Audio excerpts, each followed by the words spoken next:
श्रीपाद कह रहे इतने अंधे हो गए हो कि तुम गिरते हुए को भी नहीं देख पा रहे हो।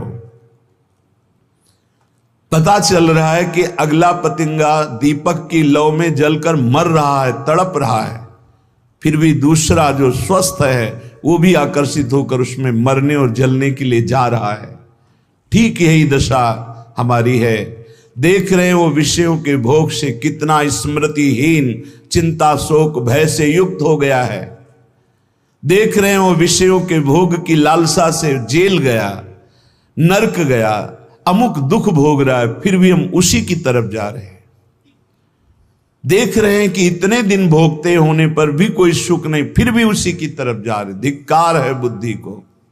श्रीपाद कह रहे वाधिर्यम गुरु शास्त्र मित्र वचने स्वाश्चर्य में श्रुति।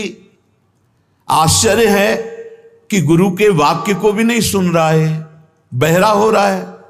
वार्धिव्यम, बहरे हो रहे हो। गुरु वाक्यम, शास्त्र वाक्यम, मित्र वाक्यम, श्रुति वाक्यम।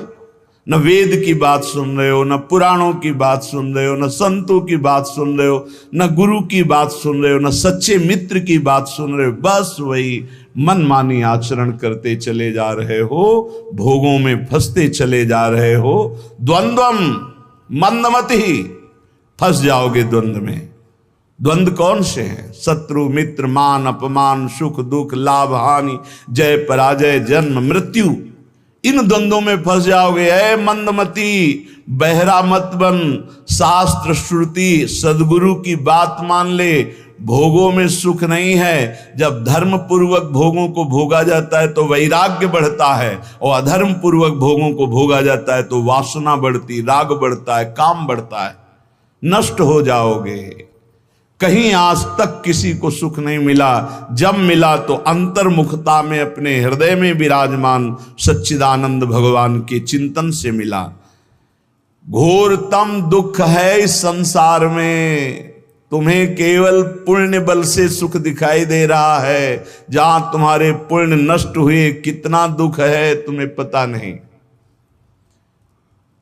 आज पुण्य बल है इसलिए तुम्हें लग रहा है बड़ी मौज है, लेकिन कल आने वाला है पाप का फल, दुख बड़ा भयानक, जो विपत्ति, संकट, नाना प्रकार की दुर्दशाएं। फिर नहीं, बस चलता फिर तो अगर अभ्यास भजन का है तो उस दुख समुद्र को पार कर जाओगे, नहीं डूब जाओगे उसी में डूब जाओगे। इतना दृढ़ अभ्यास कर लो कि भारी से भारी दुख में भी राधा राधा राधा ये कभी नाम न छूटे। तो जैसे